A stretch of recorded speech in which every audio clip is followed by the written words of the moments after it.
Hi, I'm Ray Kurzweil. It's great to be with you.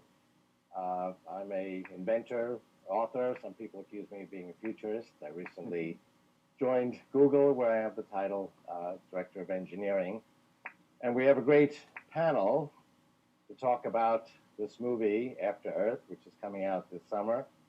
I think the trailer, which I suggest you look at, is very exciting. Looks like great entertainment, but it raises some very profound issues, which we hope to talk about today. And I'd like to just briefly introduce our illustrious panel. Will, you and I were last together on December 31st, 1999, at the Millennium Eve celebration at the White House. Absolutely. Yeah, absolutely. That was a fun time. And Will needs no introduction. As I've described this event to people, people say, "Oh, wow, he's the best loved actor and entertainer in the world." So I'll leave it at that. And Jaden, you look a lot like your father. I guess this is your second it's your second movie, starring with your father as a father and son duo. Pursuit of Happiness was a great success, and you also did a great job in Karate Kid. So I think we'll be seeing and hearing a lot more of you, Jaden, in the years ahead. We have several other illustrious thinkers. Elon Musk, who I've worked with on projects like Singularity University, has actually two relevant connections to this discussion. You're founder of SpaceX, which is leading the effort to privatize space, working with NASA, and you've had some very successful launches just recently, which were historic. And Tesla is also leading the way in terms of preserving our environment with a zero emission car that's the most successful all electric vehicle. And if you go in a Tesla car, I feel like you're going into space. It's a very high performing car. Alexandra Cousteau is the third generation of the legendary Cousteau family, granddaughter of Jacques Yves Cousteau, daughter of Philippe Cousteau, and you've been continuing your family's efforts to explore, understand, and preserve the oceans, which is really most of the Earth. We're called the Blue Planet for a good reason, and I'll be interested to hear your perspective on how we're doing with that. And we have middle school from Culver City, California, and we're very interested in getting your perspective on how we're doing with the Earth and whether you're anxious to leave the Earth. I guess it might depend on what day we talk to you. But we're looking forward to getting your ideas. So, Will, let me start with you. Obviously, one goal of the movie is to entertain people. Judging by the trailer, it looks like it does a great job of that. But it also touches on other themes because people have left the Earth because of an environmental disaster. There is a lot of concern today that we might be headed for that kind of scenario. So, what did the movie mean to you? What are some of the themes you think it raises? Thank you. Well, first of all, I want to say thank you to you. You have been behind the scenes in my career for many years. The Age of Spiritual Machines is beside my bed during iRobot and I Am Legend. So I No, I want to didn't. thank you for all your hard work. You make me look good. No. That's what I'm trying to do. No, this is with this film. It was such a perfect uh, uh, collision of art, entertainment, education, an opposing of fantastic questions. You know, as an artist, this film does exactly what I've always dreamed to be able to do, to be able to entertain and to also pose very interesting questions.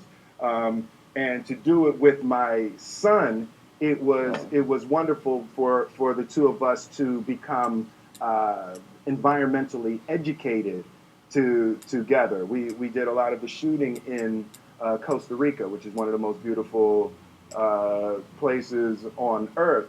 And then one of the questions that was posed during the shooting was about what was the actual damage that was being done by human occupation of the planet. We started huge questions of water came up, and the idea that today it's oil that we're willing to go to war over, and at some point in the future it's going to be water. There were huge questions that were posed, and I'm excited to be here. Well, let me. How do you think we're doing in terms of the environment? I mean, there is a lot of concern that that's going to be the only destiny left to humanity is to actually leave this planet, which is the scenario that the movie portrays. Mm-hmm. Are you pessimistic, optimistic? Do you think it's in our hands? We can go either way, or what is your view on that? I really believe that it is going to be a very serious concern that we're going to need to focus on. Again, being in Costa Rica and sitting and speaking to some of the elders of Costa Rica who had seen the changes in the weather patterns over even just the last 60 or 70 years. I truly believe the exploration of space is an absolute necessity. I was truly concerned in the past few years of the U.S. situation with NASA, and I think that it's something we're going to need to take very seriously, and we look at it in our film from an entertainment standpoint, but I think it's something that the world needs to take very, very seriously. So Jaden, you probably resist being a spokesperson for your generation. I don't like it when people expect me to be a spokesperson for my generation, but and we have some eighth graders with us as well. We'll hear from them. But from your perspective, how does your generation feel about how we're doing with the environment? Are they pessimistic? Do they think that we can overcome these challenges? I mean, this is a theme that the movie portrays. I mean, our world is going to get to a tipping point, and I don't think that we've reached that tipping point yet. And I feel like if we wanted to stop that, then my generation would have to almost become obsessed with it and say, you know what, we're stopping everything that we're doing wrong right now. No more plastic, only reusable sources, and only solar power. But it's really something that we're gonna have to work on. But I really feel like my generation can get used to paper bottles and just renewable things easier than somebody that has been living in this world for so long and is used to the standard things. And I think my generation will take it very seriously and know that tap water doesn't kill you. You can drink tap water. You can use a bottle over and over again. You know what I'm saying? Like even in our house, we have glass bottles that we just use over and over and over again. And I really think that my generation can really, really be serious about this environmental thing, because if not, we are the ones that are going to be suffering from the consequences. Because no, it's okay. You brought up a great point about tipping point, because that's actually the concern that things are getting gradually worse, but we might get to a point where suddenly things get drastically worse quickly. Like if you bend a stick, it can bend, and then suddenly it snaps. That's a worry. We'll talk more about that. I'll share my views on how we're doing and what I think a strategy could be for addressing this problem in a moment. But Elon, as I mentioned, you have two connections to this issue. Let's start with space. Do you see space as something, a venture for us to learn more about the Earth and as a contribution to science? After all, in the original space flights, the computer chip was perfected, so that was one fallout of the space program. Or do you see this as a kind of vanguard for where eventually some human beings could actually leave the Earth, and that's going to be a survival strategy for humanity?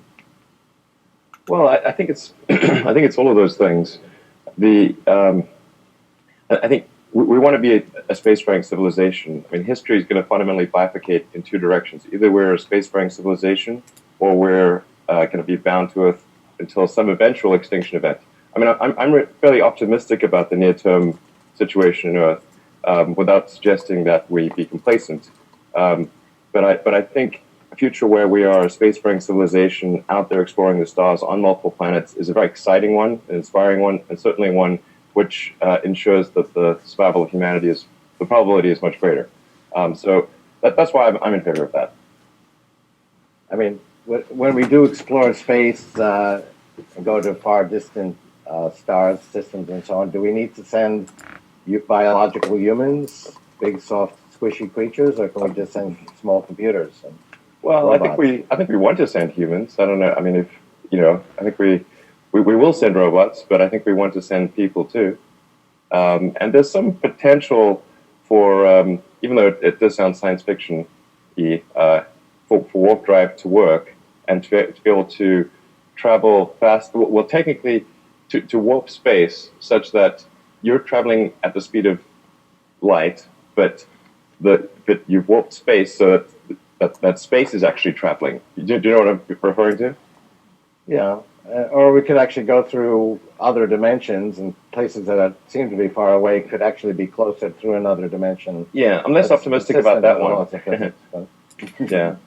But let me move to you, Alexandra.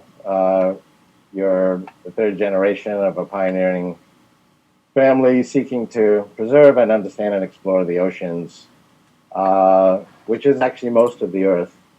So how do you think we're doing? Are you optimistic? Are you upset with what's happening to the oceans? Well, I would have to say that I'm a little bit of both, Ray, to be perfectly honest. I am upset about what's happening here on Earth. We're on the knife's edge of either protecting this place that we live or losing an enormous amount of it. But I have to say I completely agree with Jaden in that this generation has an extraordinary opportunity to use technology that we've never had before, knowledge that we've never had before, and opportunities that we've never had before to actually take control of our use of resources at home, in our communities, to steward and protect our forests and our waters and all these places that provide us with the quality of our life and the quality of our health. And I think if this generation can't do it, then I will become much more pessimistic. But I actually believe that between the enthusiasm and passion of our youth and the technology and amazing innovation that we've had just in the past 5 years, we can go a long way to saving this world. Let me just share some of my perspective. I agree with a lot of the comments. Jaden had some great practical suggestions on how we can preserve our environment today. I agree with your comments, Elon and Alexandra. I am also take optimism from recent developments. Larry Page, my new boss, and I were asked by the National Academy of Engineering a few years ago to study all the emerging energy technologies and come up with a plan for the United States. And we selected solar as being the most promising emerging technology because we're applying advanced technologies, nanotechnology, to bring down the cost of solar. So the cost of solar panels is coming down very quickly. As a result, the total amount of solar energy in the world is on a rise. It's on an exponential rise. It's doubling every 2 years. And it's been doing that for 30 years. So right now it's a little over 1%.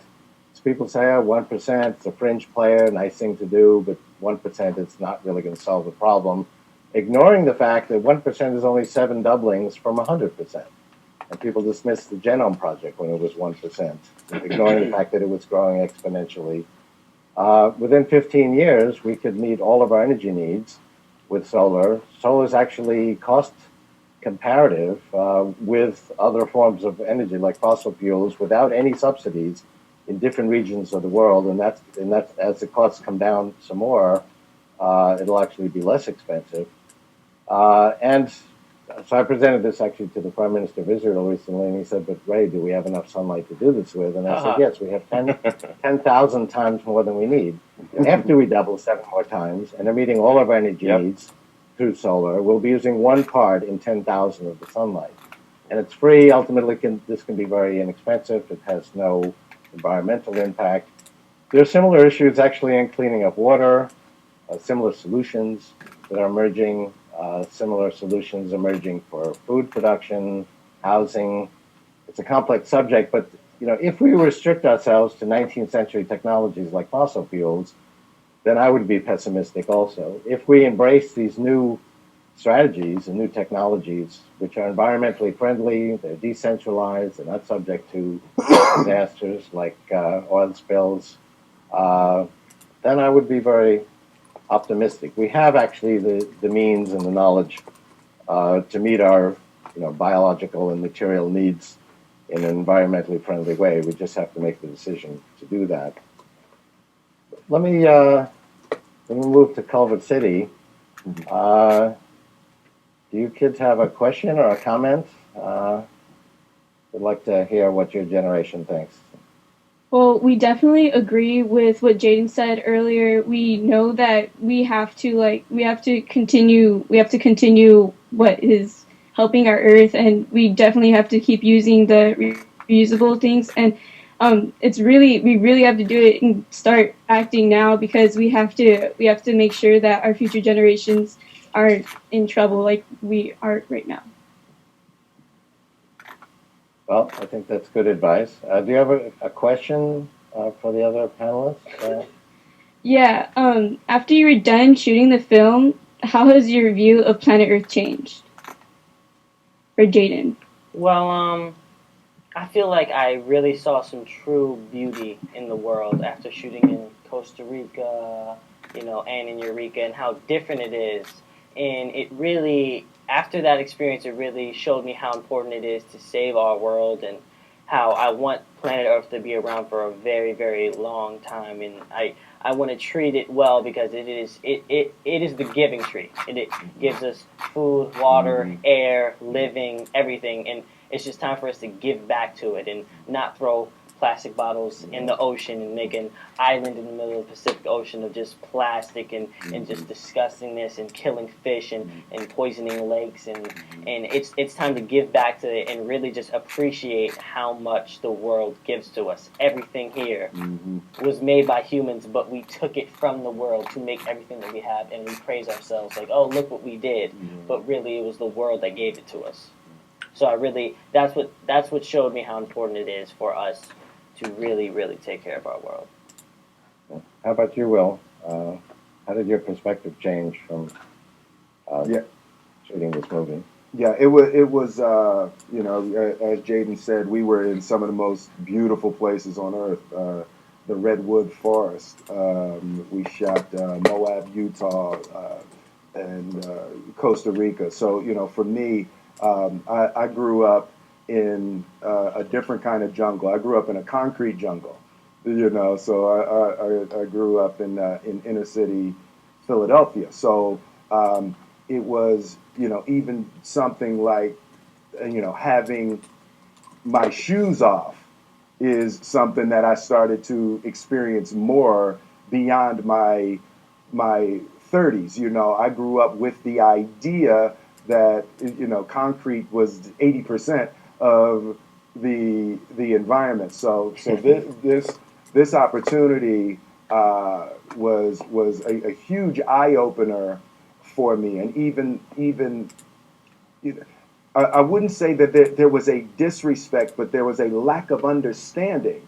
I didn't realize how delicate a tree or an environment or an ecosystem, even something that in the film industry we've been talking about is the footprint of your movie. When you take a movie into a space, you're taking you're bringing food, and you're bringing trailers, and you're bringing generators and all of that. And just really in the last 5 or 6 years has that even come my radar is something that's like, oh wow, yes, you are bringing an organism into a delicate environment. A movie company is an organism. So I've become very aware of the movements of the things that I create and the companies that I'm involved with create in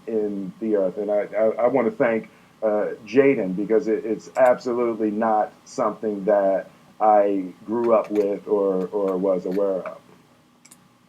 So let me ask you a different question.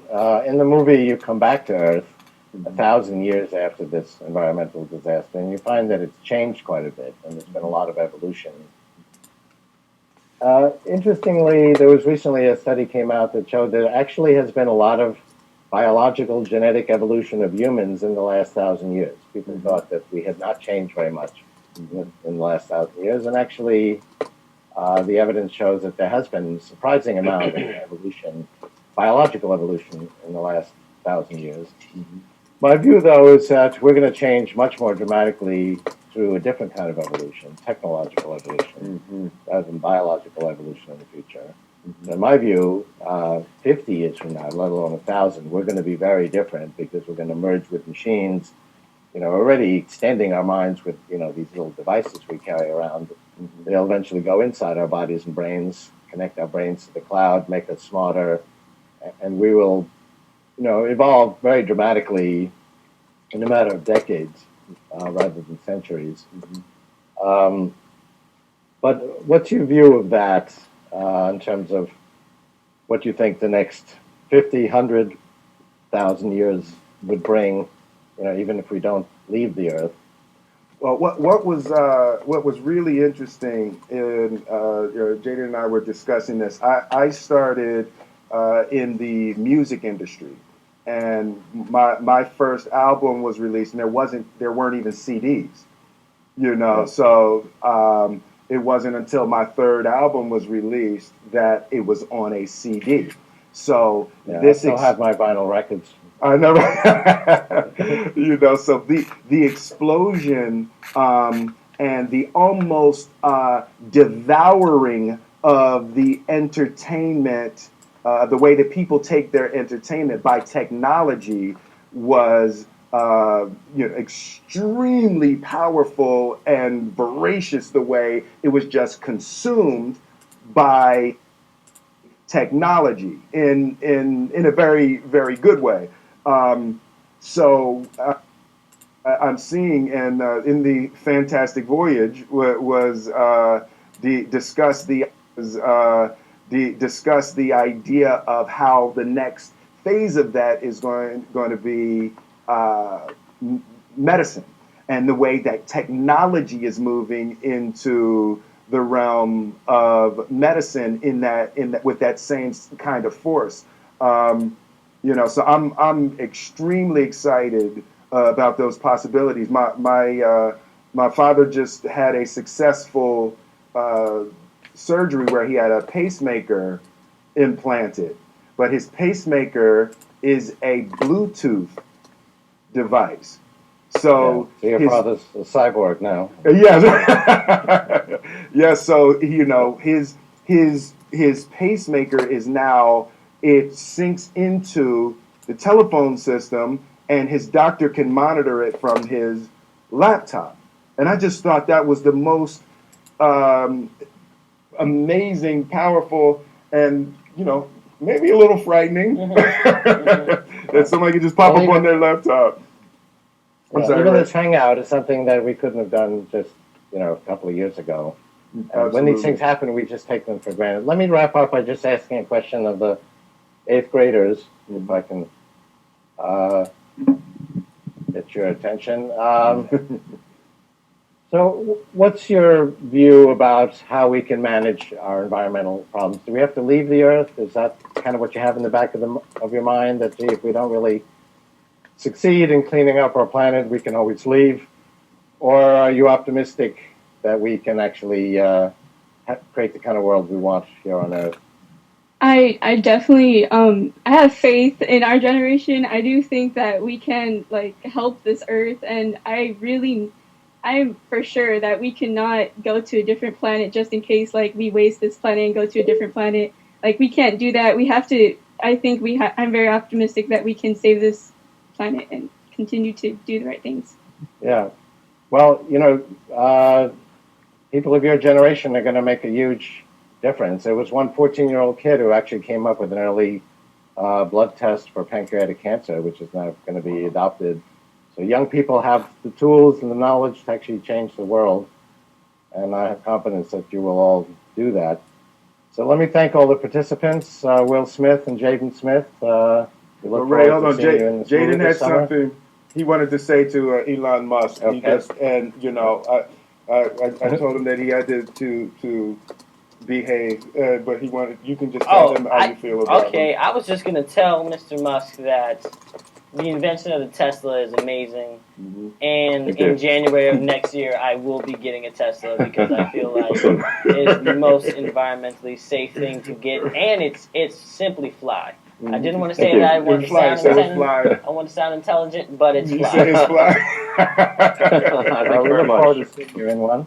Thank you. Elon Musk, students of Culver City Middle School, Alexandra Cousteau, thank you very much for your participation. This was a lot of fun. Thank you very Thanks, much. everyone. Thank you guys so much.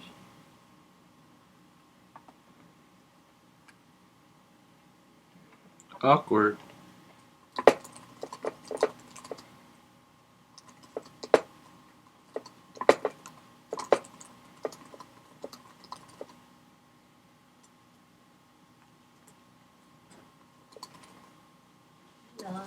Mm-hmm. Metformin. Oh.